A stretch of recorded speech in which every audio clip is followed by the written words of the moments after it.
Bonnie, let's start from the beginning. So when did your love of Disney start? Because I know you were a cast member, but did it start way before that? When did it all start? My earliest childhood memory, we came in 72 within the first year of Disney opening. And I was 4. And my earliest childhood memory is me being on Dumbo. And it's not like this like huge memory or anything. It's just like this glimpse of a vision. I've never been able to find a picture of me on Dumbo. I've never been able to find anything in our family like albums or anything. But that's my earliest memory. And then just growing up, we would come every few years or so. I grew up in Eastern North Carolina, so it was a family drive in the station wagon down here. I was the unlucky one that sat in the back of the station wagon facing the backwards way. And so that's how long ago that was. But we would come every few years. And then my brother, he had a big love for Disney, and he ended up working for Disney for many years. And for about 15 years, he was over, he ended up starting the cruise line. He got to go over to Italy before the cruise line had started and be finishing the ship, and then rode back over with it. And then he was over Fairy Tale Weddings. So he during that time, I was the brother that came and was asking 50 questions about everything. How does this work? How does this work? And like I was just eating it up. So for as long as I can remember, I've loved Disney, and I'd always said I was going to retire down here. All my adult life, I lived in Nashville, and I'd always said I was going to retire down here. And finally, life just gave it a circumstance where like I can move. And so I moved down to Florida, and I moved over to the beach of Tampa or Clearwater, and I was coming over here 3 days a week, and I was like, I might as well just move to Orlando. So I knew I was going to eventually live over here, but I was like, this is too much time on I-4. So and now you're living the dream. That is a brutal drive over time. So I grew up in Clearwater. I don't know if I ever told you that. My mother and father-in-law live on Clearwater Beach. So we always try to tack on a trip to see them or have them come visit us whenever we go to Disney. But I don't think I knew that you lived there. Yeah, just for a year or so. But honestly, it was easier to get to Orlando from Nashville than it was from Tampa. Like it would drive. I'd get over here and my arms would just be like, it's just nerve wracking riding on I-4. Oh my gosh, I used to do that drive as a teenager all the time, but it has gotten much worse over time. In fact, I always talk about how I just call it Orlampa now. Like I feel like as soon as you leave the outskirts of Orlando, you're already in Tampa because both cities have spread out so much. Anyway. All right, so you moved to Tampa, then you got to Orlando, and then you drove minivans, correct? I did. So it was a childhood dream of mine to work on the boats, drive the boats over at Magic Kingdom, not the Jungle Cruise. That would have been actually even better. But the resorts from Fort Wilderness and Wilderness Lodge, all those. And so I had a friend that told me there was a job opening. I was like, there's no way I can do that. He's like, man, it'll be the after 5 hours. So you'd be working from like 5 until 1 in the morning because you're new. And I thought, I can do that. I'd seriously only wanted to do it long enough to say I did it. And I worked watercraft, and it was a dream come true. It was so fun. But it was work. Like you're out in the elements, you're out in the cold, you're out in the sun, everything. I mean, and you're on your feet the entire time other than 2 15-minute breaks. And so it was work. And I had a friend that from watercraft who had moved to minivans, and they mentioned they had gone to minivans. And it was about that time that I thought, okay, I've done what I wanted to at Disney. It's time to go away. And so I thought, well, let me try this. Those minivans were brand new at the time. I thought this would be kind of fun. There was this rule in there, though, that at that point you had to have been working for Disney for 2 years. It was either 1 year or 2 years, and I was nowhere near that. But I thought, let me apply, So I applied. Somehow or another, the computer didn't catch that. I went through. They interviewed me. I was offered the job. A month or so later, I started training, And I never asked about the 1 year thing because I didn't want, like, Disney's by the rules. I'm like, if they find out, they'd move me back to boats or something. So I did minivans, and that was the best job I've ever had in my life. Like, it was a part-time gig, but I have never loved doing something so much in my life. It was so much fun. I can't even explain what a joy that was to get to do. What in particular? I feel like I already know what you're going to say based on what you said earlier about meeting people and sharing those experiences. But what made it in particular, driving minivans, that exciting? Because you probably wouldn't ask, like, a taxi driver wouldn't be like, I loved my job so much. It was a combination of several things. You were with guests for about 15, 20 minutes each. For them to be paying what they were for the minivans, they wanted to do it. It was an experience they wanted to be a part of. They wanted Disney stories. They wanted Disney experiences. And it was just fun interacting with guests for 10, 15, 20 minutes at a time. They eat up all the Disney stories. They did, all the little details, all the, the little secrets that you can share with them, the tips that you can share with them. There was one, they had told me they had tried their hardest to get reservations for Ohana, and they couldn't get it. And it was working around that 9 o'clock time when everybody's canceling reservations and stuff for the next day. And I said, you know what, when we get to your resort, let me have your phone and let me see if I can get it for you. I didn't do it on my phone. I wanted them to see that they could get it. So I went on their phone, tap, tap, tap. I got them reservations for, the next night. And you would have thought that I had just, given them a room in Cinderella's, suite or something. It was the coolest thing, but it was just the stories. At that point, the minivans we were empowered to, to do special things, to, if there was problems, we could offer some fast passes. If there was, situations that weren't good, we could do what we call no strings attached. And we could just make people feel like $1 million. We were able to create magic in that, in watercraft, I was, it's interactions that were 5 and 10 seconds. Have a magical day, watch your step, have a magical day, watch your step. But with that, we could actually create magic and do really, really cool things. And that was just fun to me. Like, I felt like I was a part of what I enjoyed about being at Disney as a kid, That's awesome. So minivans are back. Do you ever consider going back? I am not. No. I did, like, when they first came back, I wanted to be a part of it. But with Mouse Marketplace and my group, and I work all the time, and I can't imagine having 3 nights a week where I'm doing things. And now when they come back, they've required like split shifts and things like that. And it's just something that I know I couldn't commit to. I don't know that they would actually have me back either with a social media presence. It was kind of a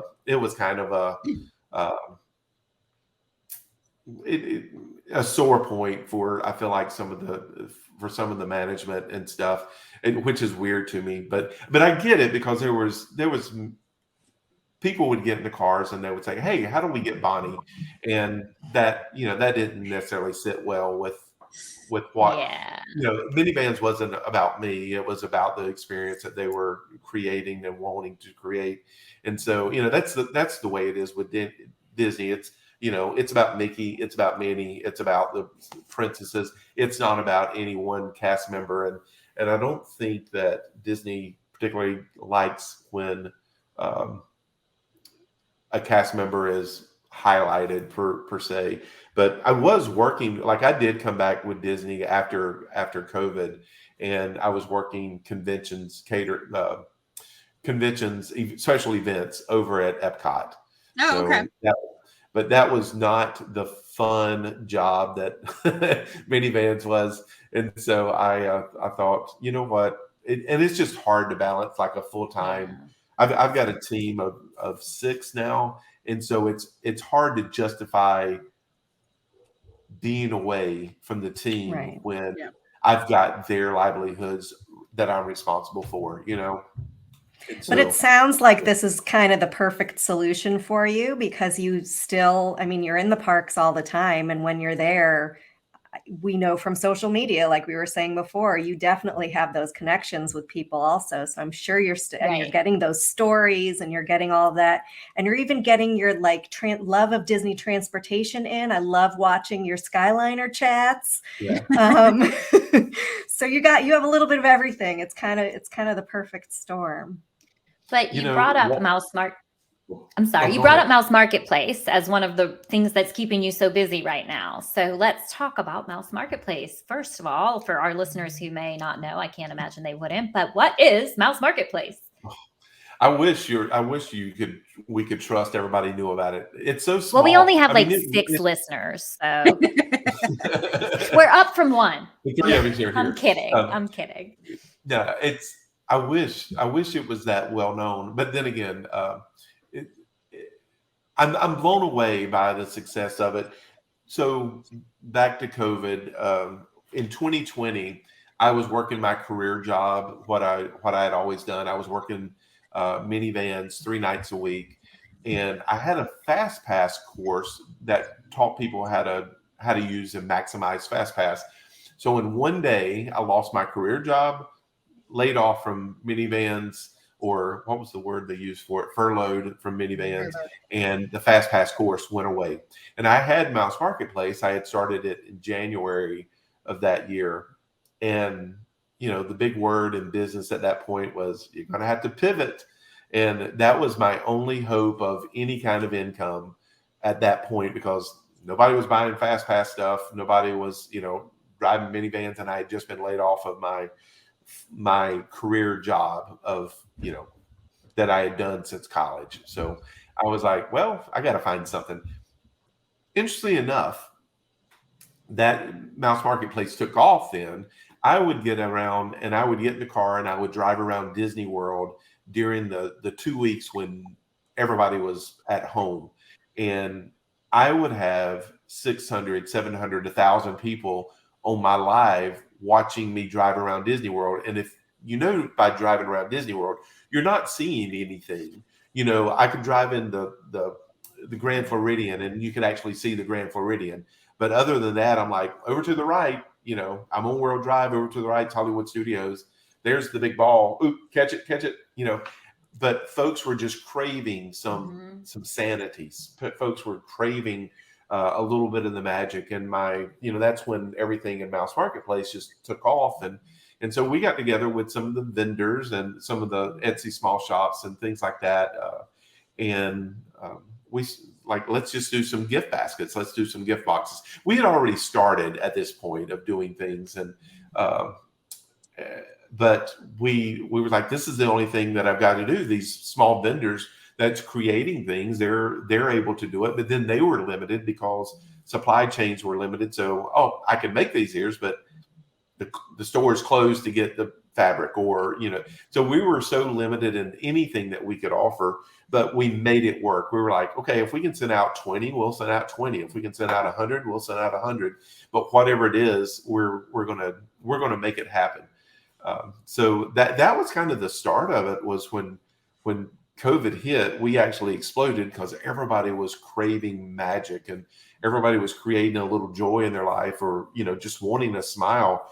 And I still think in so many ways, that's still what we're offering folks, is just the world's just, since 2020, it's just been so messed up and so cruel and so, I don't know, so unforgiving. And I feel like that's still us being able to bring a little happy is still. It is. It's like a little slice of kindness. It's nice. But I think that as bad as COVID was, especially in those early days, I feel like for so many people, it was the perfect storm for opportunity. I mean, that's Yeah. how the three of us started with our podcast, right? I think the day that the parks closed, because we just wanted to talk about Disney. Right. We've interviewed several times Ashley Kraft. She writes all of those unofficial Disney cookbooks. She's fantastic, but it couldn't have happened at a better time for her, because people were craving the parks and she was offering us a way to have it at home. And that sounds exactly what Mouse Marketplace is, like this solution for people who were so upset and so depressed and trapped in their houses. And here's a little bit of happiness to kind of get us through this tough time. Yeah. And I think that you're absolutely right. It was the perfect storm for you to start in, but I think that's probably the reason why it's going so well, is that you haven't stopped with that kindness and magic, and you don't even need to say anything on your Skyliner chats. Like you don't say anything revolutionary, but everybody loves to just watch, like, where's he going, what's he gonna say, his accent's so charming. So I'm so happy for small businesses like you and people like Ashley, because I do think that out of this horrible, scary, awful thing, you totally were able to pivot, like you said, and just make something sustainable and amazing and magical. And that's yay for you. And now, a word from our sponsors. Mouscamoms are avid travel enthusiasts, and our podcast is sponsored by Kingdom and Cruise Travel. If you're interested in booking a vacation to Disney or any other worldwide destination, be sure to check out our website, kingdomandcruise.com, and our Facebook page at Kingdom and Cruise Travel. Well, thank you. It's seriously fun. You always hear people say that, if you can find what you love to do, you'll never work a day in your life. And I always joked around and saying, yeah, if somebody could just pay me to go to Disney, I'd be set. And it really is fun how that's kind of panned out. I mean, I joked about that for years and years and years. I still disagree with it. I work every dang day of my life, but it's work. No matter. That's such a sweet little pretty saying that looks Work good is on work, a poster, right? but just from doing your own thing, you work like more than I work more than I ever did in my career job, and make a whole lot less money. So but I love it more than I've ever loved it. But anyway, That is true. It is. And it's just fun Marketplace- getting to share Disney. And Mouse Marketplace has exploded. Like I remember watching some of the drops that you guys did for the baskets, for the little drops, everything. It'd go in seconds, like seconds. Well, part of that was, again, the nature of everybody was at home, everybody was on their computer, and the supply. Like we sold out in seconds, but we only had 20. We sold out in seconds, we only had 100.